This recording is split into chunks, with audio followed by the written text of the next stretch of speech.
Assalamualaikum warahmatullahi wabarakatuh. Kembali bersama saya yang mana dari kesempatan kali ini saya akan memberikan tata cara pembuatan use case diagram dan activity diagram menggunakan variabel dengan contoh kasus sederhana.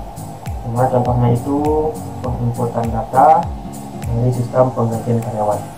Baik, yang pertama kita lakukan adalah kita akan membuat use case diagram dengan cara klik kanan add diagram use case diagram. Kemudian kita akan memasukkan use case subject. Ini bisa dibuatkan sebagai sistemnya. Kemudian di sini kita akan membuat namanya input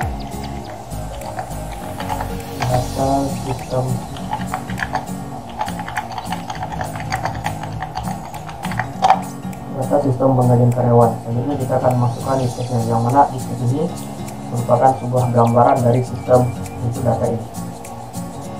Ini pertama login.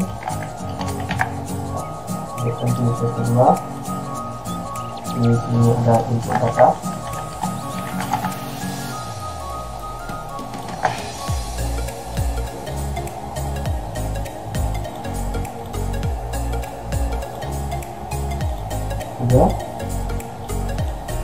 Ada record.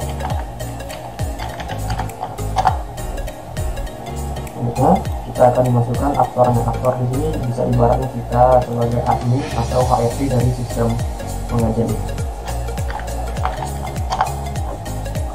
Kemudian kita akan menghubungkan dari user atau aktor ini ke dalam sistem-sistemnya ini dengan menggunakan association. Hubungan ke login, input data,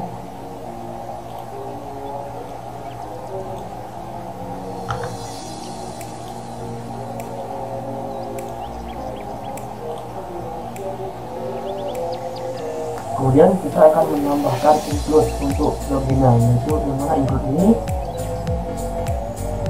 untuk menandakan event atau aktivitas yang harus dilakukan sebelum kita bisa mengakses ke input data sistem penggajian karyawan pegawai.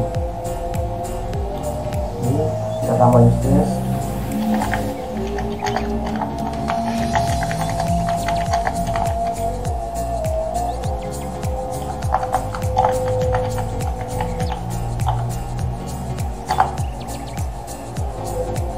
Kita inputkan.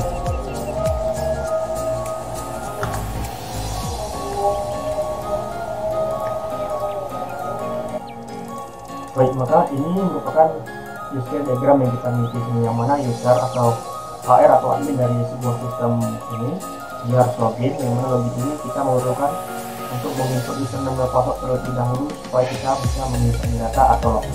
Baik, selanjutnya kita akan masuk dalam proses pembuatan activity diagram, yang mana activity diagram ini ialah gambaran ancang-ancang alur aktivitas yang akan digambarkan dalam suatu sistem. Baik, langsung saja. Pertama kita klik kanan diagram activity diagram. Di sini kita akan menggunakan tools action, initial, final, decision, control flow, dan streamline. Yang mana action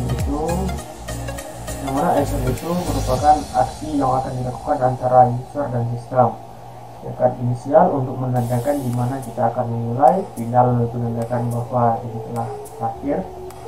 Decision digunakan jika ada sebuah activity yang memicu akan terjadinya dua kemungkinan. Control flow untuk menghubungkan alur aksi-aksi dari activity diagram,